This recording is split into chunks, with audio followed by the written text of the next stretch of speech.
Let me first recognize the incredible work of the distinguished chairman of the Judiciary Committee, who worked through a very open, transparent, fair process that led to 130 some odd amendments being considered and voted upon, and in many cases adopted, almost all of them adopted from what I understand, many bipartisan. I think even those who oppose immigration reform acknowledge the chairman's even-handedness and his willingness to have an open and free debate. And that got us to where we are today, and so he has my appreciation and my admiration for the way in which he conducted that process that brings us to today. Madam President, as a member of the Senate Bipartisan Gang of Eight, I believe we come to this floor, if not in complete harmony, at least on the same sheet of music, with a very solid legislative product. Let me take this opportunity to thank our staffs who have worked extraordinarily hard to put all the pieces of this bill together and make this day possible. You know, Senator Schumer calls Leon Fresco his genius. And I like to think of my counsel, Carrie Talbot, as the conscience of the Gang of Eight. And I want to thank Carrie for her dedication, for always believing that if we put our heads in the yoke and pull hard enough, we could pull our plow all the way to a workable compromise, and we have. And I want to thank all those other staffers who put in so many hours, and who will, no doubt, put in many more until this bill is passed and put on the President's desk. Madam President, this bill before us is the essence of compromise. During this long process, no one in the Gang of Eight got everything they wanted, but everyone got a workable bill worthy of support. And that is the very definition, in my mind, of compromise. We did what we were elected to do. That's democracy in action. We may not all agree all the time, but all of us were elected to govern. And the hard work of compromise is the only way to get things done in a democracy. We all bring certain core principles to our jobs, and those are the things we shouldn't compromise. But there's a difference between compromising your principles and compromising on issues. It's not about holding out for political or ideological gain, but letting your core principles guide you to a compromise that benefits the nation. We were all elected, and it's up to all of us to govern together. So I urge my colleagues to stand with us on this comprehensive reform package that is so critical to the national security of the United States, to the national economy of the United States, and to preserve our values as a nation of immigrants. Let's come together as we have in the Gang of Eight and give every American what they have been asking for, which is a way to fix our broken immigration system. Now, we need to know who is here to pursue the American dream versus who is here to do it harm. That's what immigration reform will do. It will bring people out of the shadows into the light, and they'll have to register with the government, go through a criminal background check, pay taxes, learn English, and go to the back of the line of all of those who are waiting under the existing system so that they would be processed first before. So they're not going to break into the line and get to the top of the line.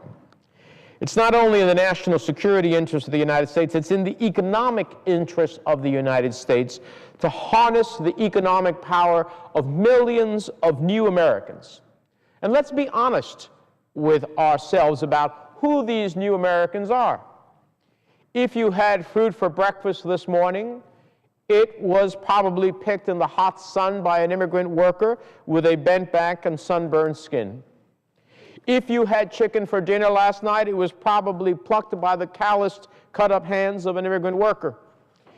If you have someone in your family who is infirmed and needs constant care, chances are it's an immigrant worker who works the third shift to attend to their needs with a warm heart and steady hand.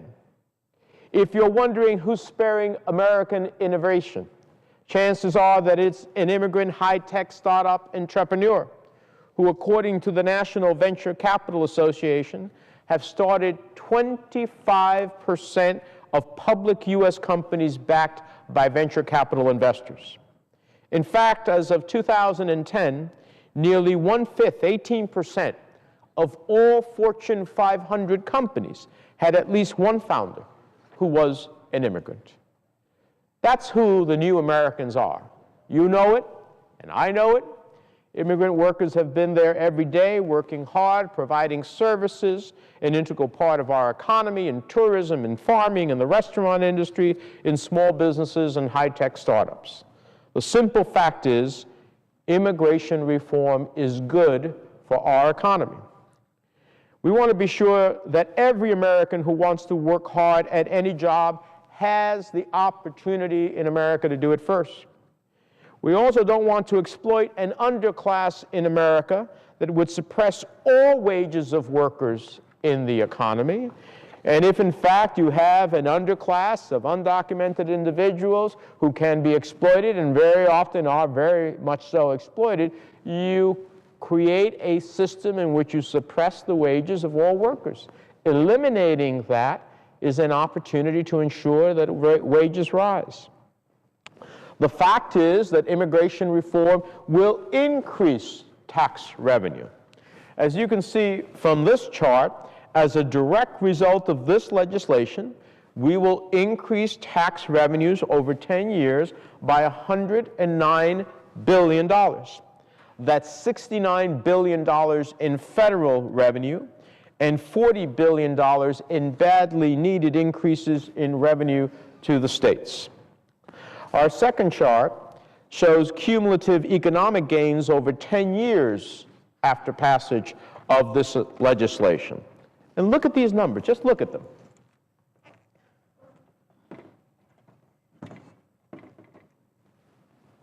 Fixing the broken immigration system would increase America's GDP, its gross domestic product, by $832 billion over the next 10 years.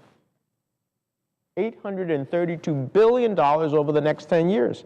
It will increase wages of all Americans by $470 billion over 10 years. And it will increase the number of jobs created in America by 121,000 per year. Immigrants will start small businesses, they'll create jobs for all American workers. In fact, small businesses owned by immigrants employed an estimated 4.7 million people in 2007 and created more than $776 billion in revenue annually. So I asked my colleagues, knowing that we have a broken immigration system, knowing that millions of families are in the shadows, knowing that we have to address this problem now, can we in good conscience afford not to pass a bill that would increase GDP over 10 years by $832 billion? Really, can we? Can we afford not to pass a bill that will increase wages of all Americans by $470 billion? Can we afford not to pass a bill that will create 121,000 jobs every year for the next 10 years, 1.2 million more jobs in the next decade because we had the wisdom and the will to act? Immigrants have been a silent force in this economy, working in the shadows. And it's time to bring them into the light. It's time to harness that economic power. They're working hard, providing services, working in every industry at every level, even sacrificing their life to serve in our military. In wave after wave, season after season, immigrants have been the backbone of the agricultural industry, willing to work the fields and pull the crops that feed our families.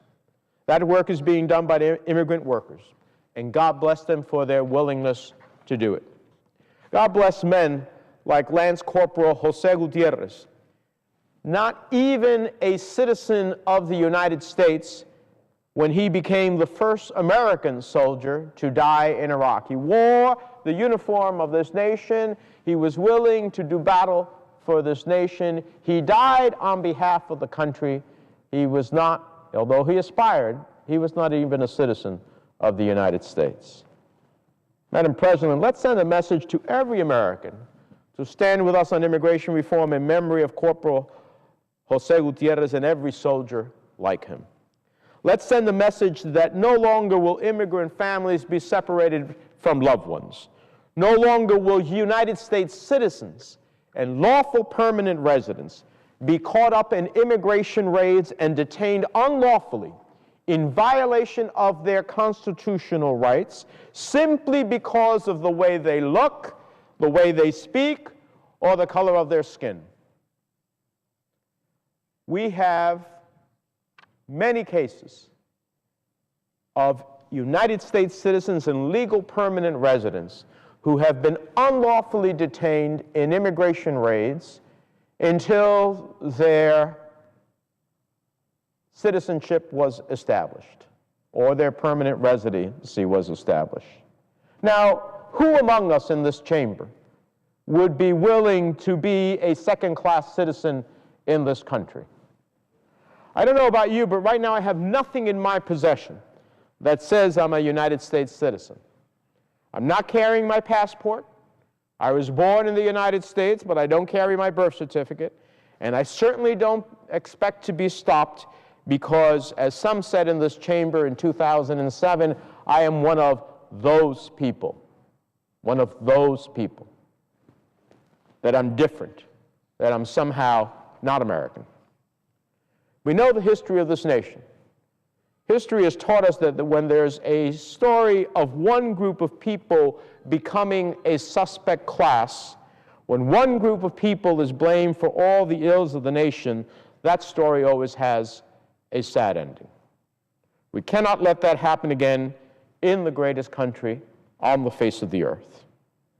As the son of Cuban-American immigrants growing up in Union City, I understand that too many families have waited too long for common sense immigration reform.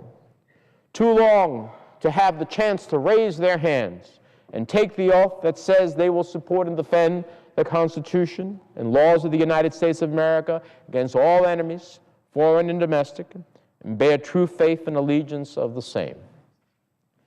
Too many have waited too long to say those words that will change their lives.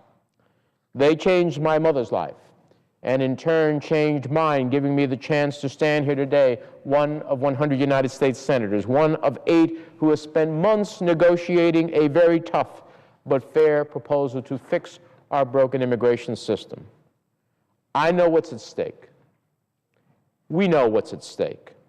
We've lived it, we see it every day, and I believe that we can finally say today that there is some light at the long, dark tunnel that has been before us. This bill represents a lot of hard work. It is the essence of compromise. We've come a long way in the Gang of 8, but there is still a long way to go.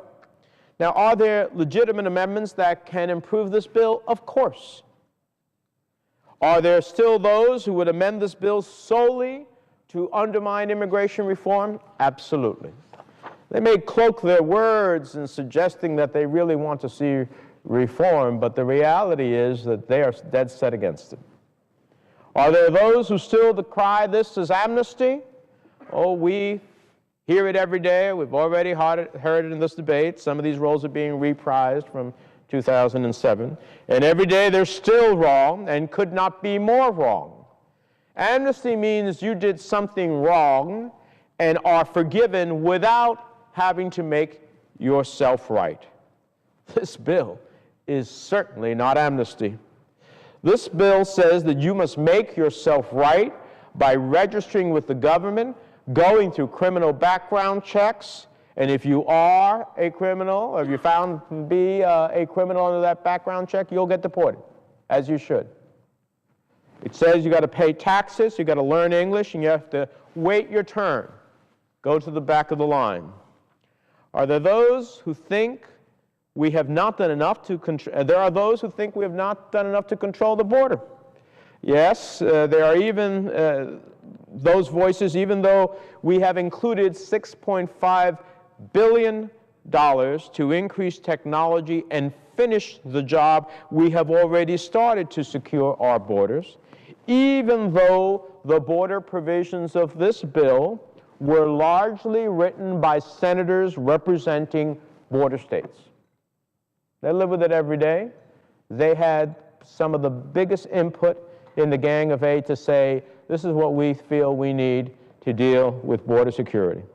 So much so on these provisions and with these dollars that the New York Times reported on Friday that defense contractors favor immigration reform because of what we've included for border security. The facts are clear. The truth is here for all to see. Let me show you our next chart. Since 1986, spending on border security has increased. As you can see from this chart, immigration enforcement spending adjusted to 2012 dollars has dramatically increased over the last 26 years, over 2 decades.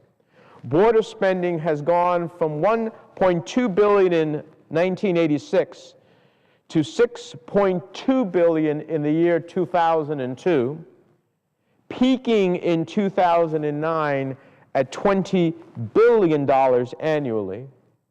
And we are increasing it again in this legislation by over $6.5 billion. That's more than 4 times as much as 2002, and more than 20 times as much border spending as in 1986. And so no one can say we've neglected border security in this bill. Here's another chart to put it in a different context.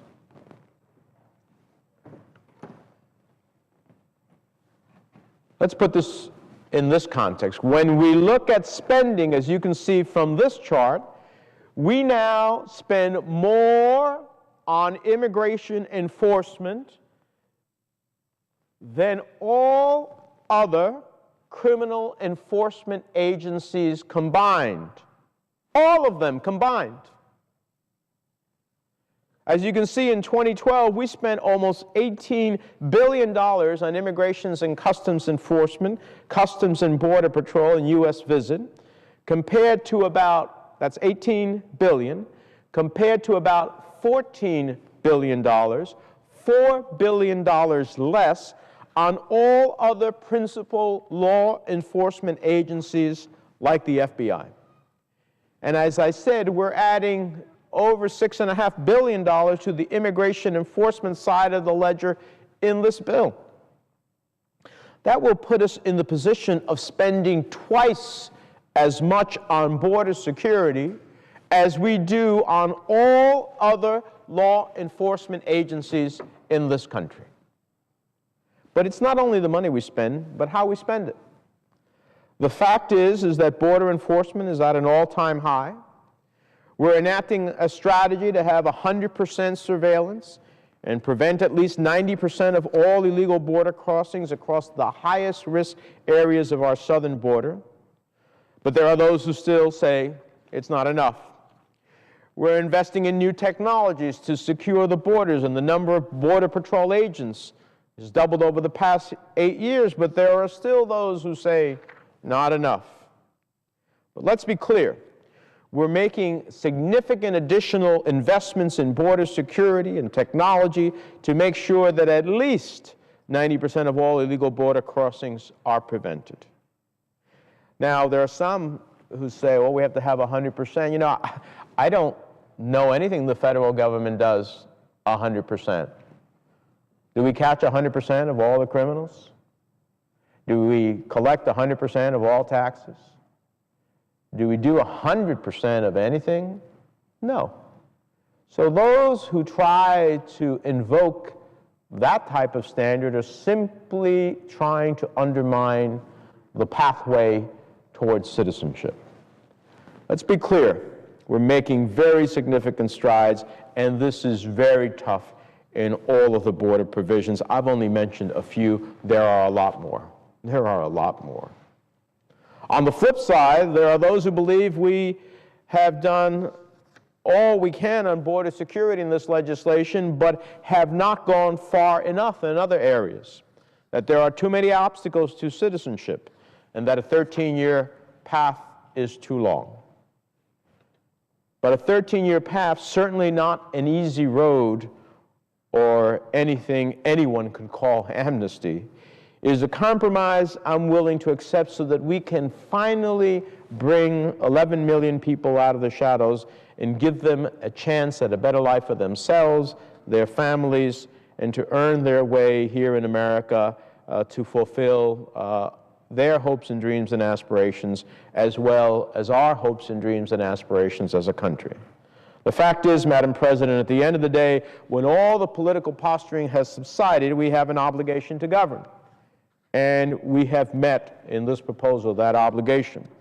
We have come up with a good, solid bipartisan product. The time has come and the moment is here. The opportunity is before us to make history, and I hope we don't miss that opportunity. Let me urge my colleagues, let's not begin this debate with toxic amendments that would test the basic values and principles of those on one side or the other, force us all to our respective corners. No lines in the sand. Let's get the job done. We don't need amendments that would establish manipulable border security benchmarks before we can even bring one person out of the shadows. That's not finding a way to govern. That's about killing the bill. We do not need to retreat to draw lines in the sand on every issue covered by this legislation. We can either come together, both sides, both parties, and govern as the American people want to see us do, or once again, blow it up and do nothing. And I believe we have come too far, and the demands of the American people in poll after poll is rather clear. It's time to fix our broken immigration system. Join us and make history. 11 million people live in the shadows in fear and hope that they will one day, if they do all the right things, have a chance, however difficult it will be, to become American citizens, and this bill would give them that chance. Citizenship will not be easy, but the rules are clear. It will take up to 13 years to complete after background checks, fines, penalties, paying taxes, working and learning English. They want to reunite their families, and this bill will finally do what we should have done long ago to keep families together under a provision to allow immediate reunification of green card holders with their spouse and minor child. How can we in good conscience not support the reunification of families who have been separated too far for too long? For those who come to this floor and proclaim their commitment to family values, this is the time to show it. This bill will clear the current backlog for those already waiting in line, those who have been patient waiting in line, and put the additional 11 million at the back of that line, and it's a long line indeed. Let no one come to this floor and misrepresent this compromise language as amnesty. It clearly is an amnesty. This is not a free ride, but a pathway for undocumented individuals to earn, for those who have been here contributing to America's economy while living in constant fear of deportation, constant fear of exploitation, constant fear of waking up in the morning and wondering if you'll see your family at night.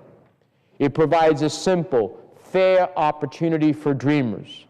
These are young people who, through no fault of their own, came to America because their parents brought them here. The only country they know is that of the United States. The only flag they've ever pledged allegiance to is that of the American flag. The only national anthem they know is the Star-Spangled Banner.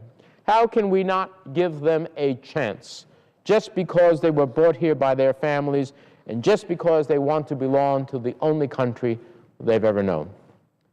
Madam President, this has been a long, hard road to compromise, months of hard work, hard negotiations.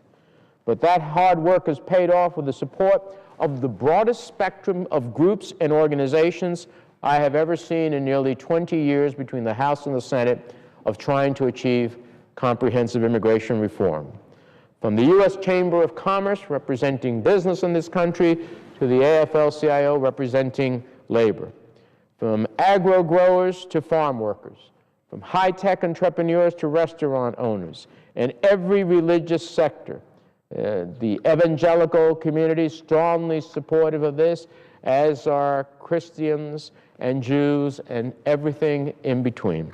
People on all sides of every issue finding common ground to say, this is the right legislation for America.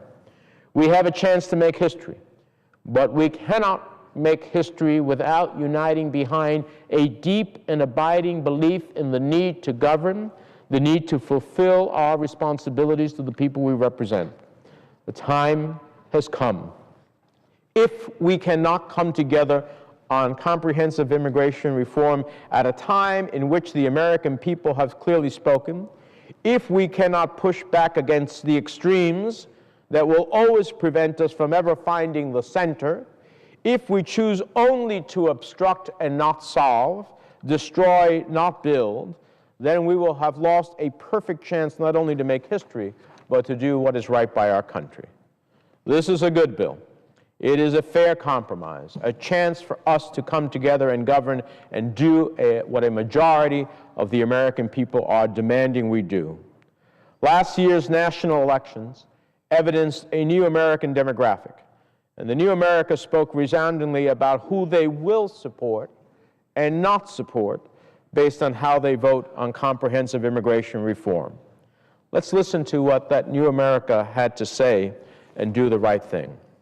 I am confident that we can get this bill passed, and I sincerely hope, our colleagues in the House will take our lead and pass comprehensive immigration reform this year. I hope they will join us in realizing that the time has come. Si se puede. Yes, we can, Madam President. And with that, I yield the floor.